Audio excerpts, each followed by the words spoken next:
नमस्कार। आज हम एक बहुत ही पर्सनल सफर की बात करेंगे। ये कहानी है एक एयरफोर्स पायलट की। एक ऐसा पायलट जिसे लगा कि अरे, भारत की मिलिट्री हिस्ट्री का एक बहुत बड़ा हिस्सा तो बताया ही नहीं गया है। और फिर उन्होंने खुद ही उसे लिखने की ठान ली। तो चलिए शुरू करते हैं ये दिलचस्प दास्तां। लेखक की शुरुआत होती है इस एक लाइन से। मेरा बचपन महाभारत, इलियड और सेकेंड वर्ल्ड वॉर की कहानियां सुनकर बीता है। देखिए, बस ये एक लाइन ही बता देती है कि युद्ध और वीरता की कहानियों से उनका पैशन कितना गहरा और पुराना है। और उनके हीरो कौन थे? लिस्ट देखिए जरा। अर्जुन और शिवाजी तो हैं ही, लेकिन साथ में अकेलीज, रोमल और पैटर्न भी। ये मिक्स बताता है कि उनकी सोच कितनी ग्लोबल थी, जो सिर्फ देश की सीमाओं में बंधी नहीं थी। उनकी तैयारी भी जबरदस्त थी। एक तो मिलिट्री स्कूल की पढ़ाई, ऊपर से क्लासिक हिस्टोरियंस का अध्ययन, और फिर पिता की वो सलाह कि इतिहास को समझने के लिए खुद को ज्ञान से हथियारबंद करना पड़ता है। यहीं से आप कह सकते हैं उनकी इंटेलेक्चुअल जर्नी की नींव पड़ी। लेकिन जैसे जैसे वो इतिहास की गहराइयों में उतरते गए, उन्हें एक बहुत बड़ी, एक चुभने वाली कमी महसूस हुई। सवाल ये था कि स्वतंत्र भारत के अपने सैन्य कारनामों की कहानियां वो थी कहाँ? एक तरफ दुनिया भर का मिलिट्री इतिहास और दूसरी तरफ अपने ही देश की अनकही कहानी। बस यही जो गैप था ना, यही इस पूरे सफर का सेंटर पॉइंट बन गया। तो अब किताबों की दुनिया से थोड़ा बाहर निकलते हैं और चलते हैं उस भट्टी की तरफ, जहां उनका करियर असल में तपा था, यानी इंडियन एयरफोर्स में उनके असली अनुभव। ये टाइमलाइन देखिए, उनके करियर की एक छोटी सी झलक है। 1982 में तेजपुर के काउंटर इंसर्जेंसी ऑपरेशन से लेकर पंजाब में ऑपरेशन ब्लू स्टार, फिर श्रीलंका में आईपीकेएफ की लड़ाई और कश्मीर का प्रॉक्सी वॉर, वो इन सभी अहम मोर्चों पर फ्रंट लाइन पर मौजूद थे। ये लाइन हमें सीधा फाइटर जेट के कॉकपिट में ले जाती है। वो कहते हैं, मैं वो एड्रेनालिन रश कभी नहीं भूल सकता जब भी हमारे रडार पर F-16 के सिग्नल आते थे। सच में ये पंक्तियां उस टेंशन और उस रिस्क को महसूस कराती हैं जो बॉर्डर पर एक पायलट हर पल जीता है। लेकिन उनका तजुर्बा सिर्फ हवा तक सीमित नहीं था। वो कश्मीर में अपने आर्मी के दोस्तों से मुठभेड़ों की कहानियां सुनते थे, नेवी के जैगवार्स को एस्कॉर्ट करते थे, और उन्होंने ये भी समझा कि एक एयरक्राफ्ट कैरियर के डेक पर ऑपरेशन करना कितना मुश्किल होता है। इन सब ने मिलकर उनमें एक जॉइंट पर्सपेक्टिव, मतलब एक मिला-जुला सैन्य नजरिया पैदा किया। पर यह सब सिर्फ प्रोफेशनल एक्सपीरियंस नहीं था। देखिए, युद्ध की एक मानवीय कीमत भी होती है, और ये उन्होंने बहुत करीब से देखी। कश्मीर में एक मुठभेड़ में उन्होंने अपने बहुत अजीज दोस्त मेजर अजित भंडारकर को खो दिया।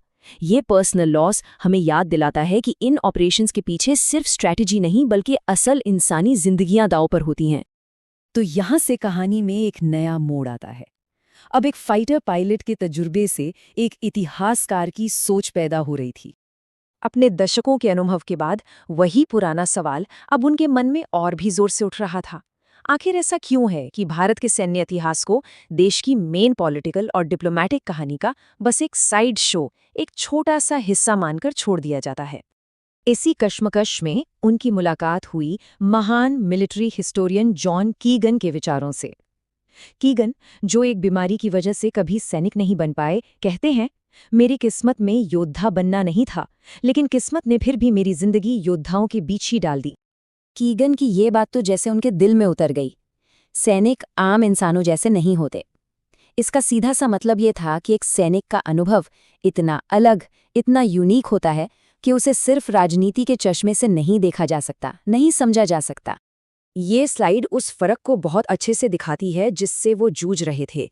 एक तरफ है क्लॉज़ेविट्ज़ का व्यू, जो कहता है युद्ध तो बस राजनीति को दूसरे तरीके से करना है, और दूसरी तरफ कीगन का मानना है कि नहीं, युद्ध राजनीति से बिल्कुल अलग है, इससे वो लोग लड़ते हैं जिनके मूल्य और स्किल्स सबसे अलग होते हैं। और फिर आया कारगिल युद्ध, और इसके साथ ही ये सवाल और भी तीखे हो गए, जैसे कि क्या शुरू में ही इतनी बड़ी फोर्स को झोंक देना सही फैसला था? क्या हमारे सैनिक फ्रंटल असॉल्ट, मतलब सीधी चढ़ाई वाले हमलों के लिए पूरी तरह तैयार थे? एक और बड़ा सवाल, हाई एल्टीट्यूड बॉम्बिंग की टैक्टिक्स पहले क्यों नहीं बनाई गई? और सबसे बड़ी बात, इन सब जरूरी मुद्दों पर मिलिट्री इंस्टीट्यूशंस में खुलकर बहस क्यों नहीं होती? बस यहीं से शुरू हुआ उनका असली मिशन, इस ऐतिहासिक खालीपन को अपनी कलम से भरने का। तो ये हुआ कैसे? देखिए, पहले एयर हेडक्वार्टर्स में उन्हें लिखने का मौका मिला। फिर पुणे में उन्हें रिसर्च के लिए सही वक्त और माहौल मिला, और सबसे अहम, उन्हें युद्ध का असली अनुभव रखने वाले वेटरन्स का इंटरव्यू करने का मौका मिला। ये उनके लिए एक तरह से इंटेलेक्चुअल अवेकनिंग यानी बौद्धिक जागरण का दौर था। उन्होंने इतिहास लिखने का एक नया तरीका अपनाया, जिसे कहा गया पीपल सेंट्रिक हिस्ट्री।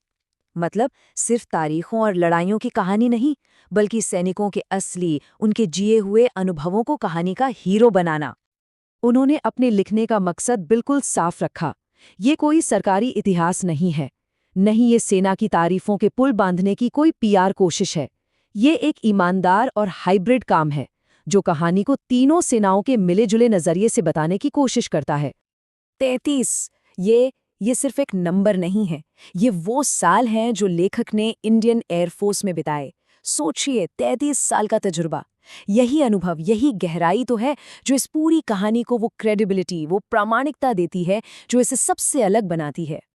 और आखिर में ये पूरी दास्तां हमें इस एक बड़े और बहुत ज़रूरी सवाल के साथ छोड़ जाती है, किसी भी देश की कहानी आखिर कैसे बदल जाती है जब उसके योद्धा अपना इतिहास खुद लिखना शुरू करते हैं।